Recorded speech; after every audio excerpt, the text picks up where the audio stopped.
Love can take many forms in our lives, be it self-love or even love for our artistic craft. Do we express enough love for our family, friends, or even ourselves? Can we handle the challenges of loving unconditionally? Watch to the end as I walk through a few love scenarios inspired by my research as well as my personal experiences. Don't go away.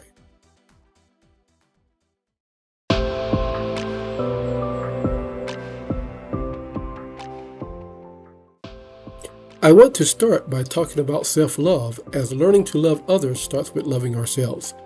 Self-love is the unconditional acceptance and appreciation for oneself, even in the middle of life's ups and downs.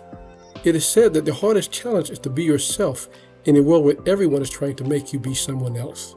For example, growing up you may have been bullied for not having the same material things or not looking or acting the same way that others did.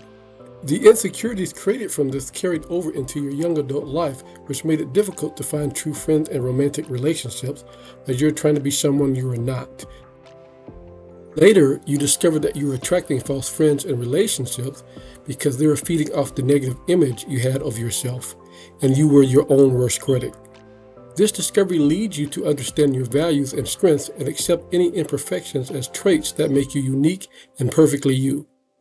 You are now inspired to treat yourself with kindness and respect, and it motivates you to go out and get to know yourself and what truly makes you happy.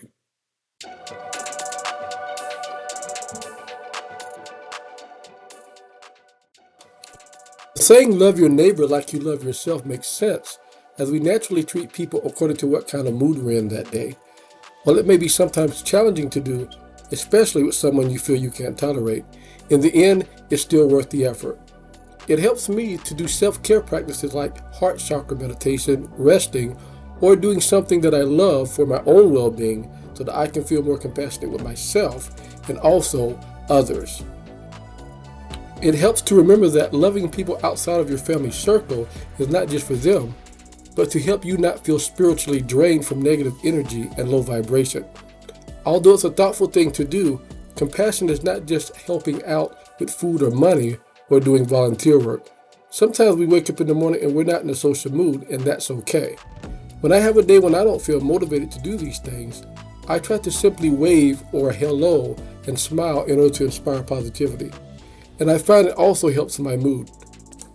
Loving your neighbor can be as simple as being compassionate enough to realize when people just need their space and want to be left alone, or knowing when not to tune into public gossip or spreading rumors about someone whose life we really know nothing about. Also, having compassion to know that while sometimes people may struggle, everyone has their story and set of ups and downs in life. If there are feelings of resentment for a friend or a family member who has found happiness in their life, control any jealous thoughts for the sake of harmony. Remember, if we are in the business of living our best life, we don't have time to be in anybody else's business.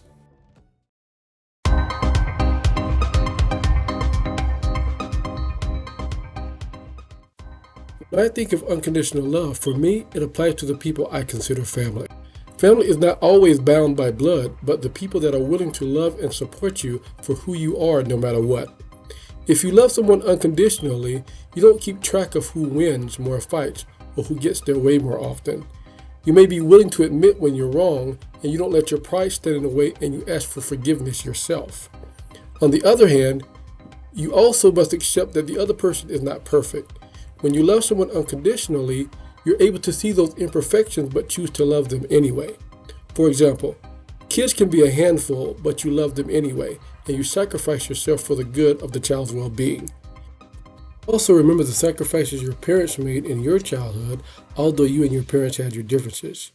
Your parents raised you the best that they could with the tools that they had, as any good parenting standards change with each generation. So as we rebel and judge our parents, our kids will rebel and judge us in the future.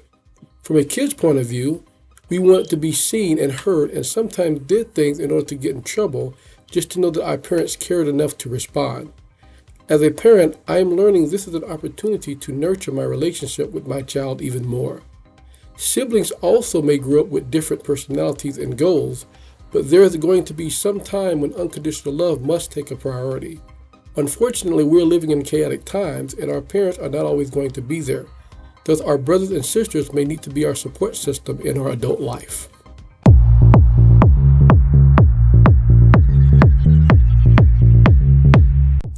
As no relationship is perfect, and I'm no romance guru, I just wanted to share a few things that have helped me in my love through the good and bad times.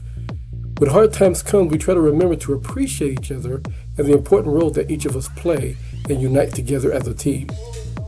We are mindful not to be in competition with each other as we both share the same goals. Also, it is important to do things together like dancing and traveling. Sometimes you and your love have to seize the moment to break the day-to-day routine and add a little spice to your relationship.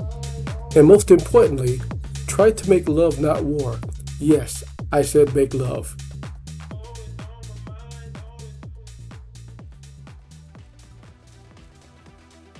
Before I go, I want to leave you this message.